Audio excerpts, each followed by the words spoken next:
एक गांव में एक किसान दंपति रहता था।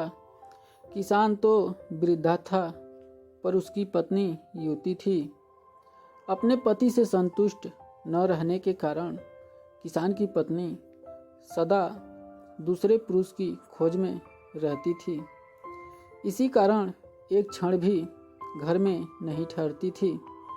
एक दिन किसी ठग ने उसको घर से निकलते हुए देख लिया।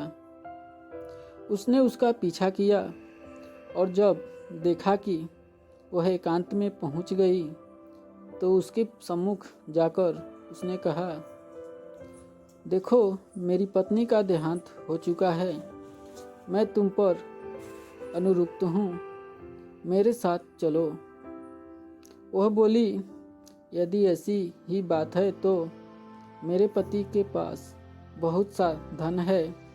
वृद्धावस्था के कारण वह हिलडुल नहीं सकता। मैं उसको लेकर आती हूँ, जिससे कि हमारा भविष्य सुखमय बीते। ठग बोला, ठीक है, जाओ, कल प्रातःकाल इसी समय इसी स्थान पर मिल जाना। इस प्रकार उस दिन वह किसान की स्त्री अपने घर लौट गई। रात होने पर जब उसका पति सो गया तो उसने अपने पति का धन समेटा और उसे लेकर प्रातःकाल उसी स्थान पर जा पहुंची। दोनों वहां से चल दिए।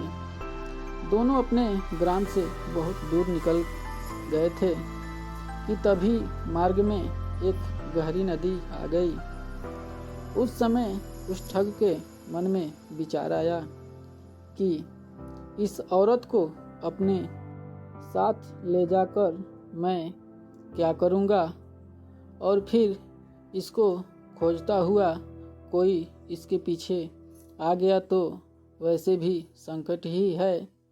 अतः किसी प्रकार इससे सारा धन हथिया कर अपना पिंड छुड़ाना चाहिए। यह विचार कर उसने कहा, नदी बड़ी गहरी है, पहले मैं गठरी को उस पार रखकर आता हूँ, फिर तुमको अपनी पीठ पर लादकर उस पार ले चलूँगा। दोनों को एक साथ ले चलना कठिन है। स्त्री बोली, ठीक है, ऐसा ही करो। किसान की स्त्री ने अपनी गठरी उसे पकड़ाई तो ठग बोला, अपने पहने हुए गहने कपड़े भी दे दो, जिससे नदी में चलने में किसी प्रकार की कठिनाइयाँ नहीं होंगी और कपड़े भीगेंगे भी नहीं। उसने वैसा ही किया।